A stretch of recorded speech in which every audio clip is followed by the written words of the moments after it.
What's happening, folks? It's Live Open Mike. Thank you for checking out another video. The Meta Quest 3 is on the way later this year. I'm working on another video breaking down what to expect performance-wise from the Quest 3, but in this video, we're talking about the games. In the recent staff meeting, Meta's Vice President of VR, Mark Rapkin, promised that Quest 3 will launch with 40 new games and apps. It's important to note that Rapkin emphasized games and apps. Meta has made no secret of its ambition to expand VR beyond gaming into other avenues like office productivity, fitness, social experiences, and mixed reality content. Having said that, in the last 3 years or so, Meta has acquired 9 different VR gaming studios, most of whom have not put out any Quest 2 games since they were bought out. This practice of acquiring smaller game studios is nothing new. Sony and Microsoft have done it for years, but it does allow for some informed speculation about what those teams are up to. Rapkin also did not use the word exclusive. I'm fully expecting, much like PlayStation VR 2, for a lot of Quest 3's launch lineup to be available on other platforms. Quest owners without access to a VR-ready PC have already missed out on a whole separate catalog of Oculus PC exclusives, some of which were developed by those studios Meta acquired. I can totally see Meta going the Nintendo route and re-releasing Quest 3 ports of their existing PC library to open these games up to new audiences. First up, Onward 2. Downpour Interactive, the makers of the first Onward game, were acquired by Meta in 2021. Mark Zuckerberg himself basically confirmed this game was coming in a Facebook post in mid-2021 as well. Meta would surely prefer to have the top shooters on its own platform, and with multiple shooters already being available free to play, like Gun Raiders, Hyperdash, and Meta's own Population 1, Onward has kind of felt like the forgotten middle child. While I'm sure some fans would prefer to see the original game continue to get new content, for Onward specifically, it makes sense to launch a new game. Why? Well, in 2020, when Onward was updated from version 1.7 to 1.8, the game saw a massive visual downgrade and a removal of custom maps. Downpour at the time was focusing on launching the game on Quest 1, which necessitated stripping elements out and then slowly integrating them back in. As you can imagine, this didn't go over so well with PC VR fans, and Downpour even mentioned that in a statement shortly after that version's release. Downpour was bought by Meta less than a year later. The PC VR version of the game at the time of this video still has not left early access and likely never will. Most recent Steam reviews are negative, Quest 1 supports recently dropped, and the general consensus is that the game is dated and has since been surpassed in the milsim category by the likes of Pavlov. All that is to say, rather than continue to put band-aids to broken legs, launch an entirely new game, fully optimized for the primary platform, and move forward from there, following the roadmap laid out by games like Call of Duty. I'm expecting both the Quest 2 and Quest 3 launch for Onward 2. On to Sanzaru Games, the makers of Asgard's Wrath. I'm predicting both Asgard's Wrath and the sequel in Quest 3's launch window. Asgard's Wrath is widely considered one of the best VR games ever made, with some reviewers terming it VR's equivalent of God of War. Sanzaru was acquired by Meta in 2020 and has not put out a single game since. Asgard's Wrath is a massive game. The download is over 130 gigabytes and PCs have struggled to run it well. It's always felt like a Quest 2 port was a pipe dream. A Quest 3 exclusive port on better hardware is much more feasible. It still won't be an exact match to its PC VR counterpart, but the versions will be much closer than the game reported to Quest 2. Then there's a possible sequel. Meta trademarked the name Worlds of Wrath in 2020, classifying it as virtual reality game software. Moreover, after you finish Asgard's Wrath, there's a pretty clear teaser for a future sequel with some ties to Egyptian mythology. So why both games at once? During the meeting I mentioned earlier, Rapkin made note of the fact that the Quest 2 user retention is dropping. People are spending less time in the headset. He also said it was up to Meta to prove to enthusiasts that the more expensive Quest 3 will be worth the investment. Releasing both games at the same time gives gamers new to Asgard's Wrath 2 back-to-back 20+ hour adventures to experience. As I said at the beginning of this video, there are millions of Quest 2 users who don't even know that Asgard's Wrath exists, as they've never paired their Quest 2 with a PC and explored that catalog. Dropping both of these games as Quest 3 exclusives incentivizes that specific group of Quest 2 gamers to upgrade and experience one of the best games VR has to offer. Along the same lines, let's talk about another one of Meta's acquisitions, Ready at Dawn. This one's a touchy subject as Ready at Dawn is the team behind the popular esport arena game Echo Arena, and that game was recently announced to be shutting down this August. This pissed off a large segment of the VR community and sparked an online campaign to save the game.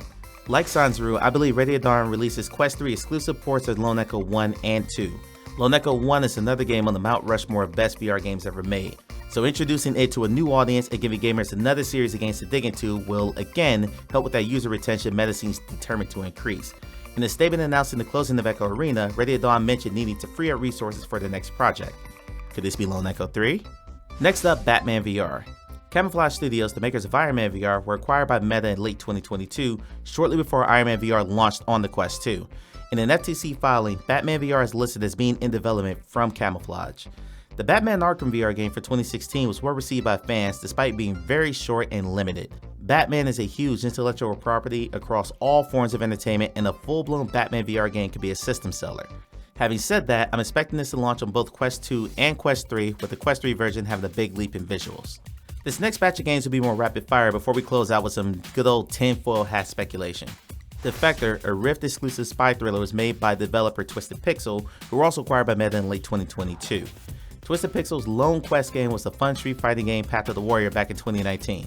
I fully expect Twisted Pixel, with 4 years between projects, to put out a Quest 3 launch title. If not a port of Defector and/or a sequel, expect something from this developer later this year.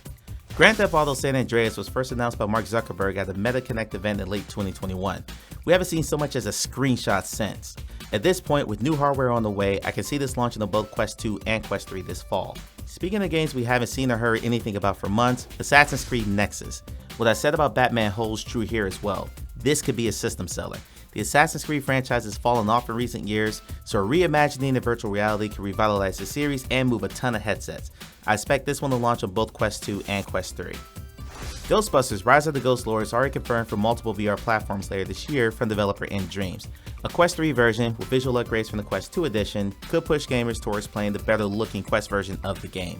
Shadowgate is the granddaddy of dungeon crawlers, inspiring countless games since the original game way back in 1987. Shadowgate VR, The Mines of Mythrock, released in June 2022 to decent reviews. This one is a bit of a stretch since the sequel will be turned around just over a year after the first game's release, but Developer Souljoy did confirm on Twitter that they were already working on the sequel. I don't expect this to be a Quest exclusive since Meta does not own this studio and the first game released on Steam as well as Quest, but it slots in nicely as a launch day dungeon crawling adventure. The Exorcist Legion Sin, Safety of Numbers, was supposed to release in late 2022, but Funtrain delayed the game to late 2023. At this point, it wouldn't make any sense to release the game on Quest 2 with Quest 3 on the market, so I suspect this co-op horror experience gets a release on both systems. The first game still remains one of the best story-based VR horror games over 3 years after its release. Polyarc Games, the makers of the excellent Moss platform games, recently announced their next project will be a competitive multiplayer game. The images suggest the game will be set in the Moss universe, and the closed playtest was set for mid-April. If they're already playtesting, the game has likely progressed far enough in development to reasonably assume a launch is coming later this year. Both Moss games are available on multiple VR platforms, including Quest 2. I expect Polyarc to follow suit here, launching their next project on Quest 3 along with others. Skydance Interactive's next project, Behemoth, is also scheduled for release later this year. The trailer for 2022's Video Game Awards looked amazing, but it was obviously computer-generated cinematics, not actual gameplay. I couldn't help but think about PC VR games that had their visuals heavily stripped down to work on mobile VR. Games like After the Fall, Robo Recall, the aforementioned Onward, and The Walking Dead Saints and Sinners look like shadows of their PC versions. After Skydance's problems with the Quest 2 launch of Saints and Sinners Chapter 2, I'm sure they would appreciate having a more powerful mobile VR headset for their next project. I'm expecting Behemoth to launch on both Quest 2 and Quest 3 along with other platforms. For this last segment, get your tinfoil hat on and just hear me out. When the Quest Pro launched in late 2022, Meta also announced a collaboration with Microsoft. Microsoft and Meta both said in their blogs that they were exploring the way to bring Xbox Cloud Gaming to Quest, allowing gamers to play hundreds of Xbox games inside VR, likely in a program similar to Big Screen VR. But what if they didn't stop there? There's a few of Meta's acquired studios I have yet to mention in this video. I'd be surprised to see new games from Beat Games, the makers of Beat Saber, or Big Box, the minds behind Population 1. Armature Studios, however, is another story. Armature did the excellent Resident Evil 4 VR port for Quest 2. This team has a history of porting big-name console games down to mobile architectures. This is the same team that did the PlayStation Vita games Metal Gear Solid HD Collection, Batman Arkham Origins Blackgate, and Injustice Gods Among Us. They've also released 2 previous VR games, Fail Factory on Samsung Gear and Oculus Go, and Sports Scramble on Quest 1 and 2. Porting big games to less powerful hardware is what Armature specializes in. So what if Meta turned them loose on one of Microsoft's exclusive properties for a VR port? I combed through the top Xbox exclusives and came up with 3 titles that would be huge for VR and would actually make sense as a VR game. Sea of Thieves, Gears of War, and Forza. Forza in particular will be absolutely massive. To date, the only racing sim available for mobile VR is EA's Grid Legends, which launched in January of this year. While the game performs well, it was heavily criticized for its lackluster graphics. A more powerful Quest 3, while still not on the level of the PlayStation 5 powered PSVR 2 or VR-ready PC, could bridge the gap. Simulations in general are lacking in the Quest catalog, so Forza port will be a welcome addition. Armature has not put out a game since Resident Evil 4's launch in late 2021, giving them the space to work on a port of Forza or any of Microsoft's properties. In addition to all the games I just went over, it's safe to assume Quest 3 will launch with multiple mixed reality experiences. Several developers have already been experimenting with mixed reality, like Shell Games with I Expect You to Die There's No Place Like Home, and Resolution Games' mixed reality mode for Demeo.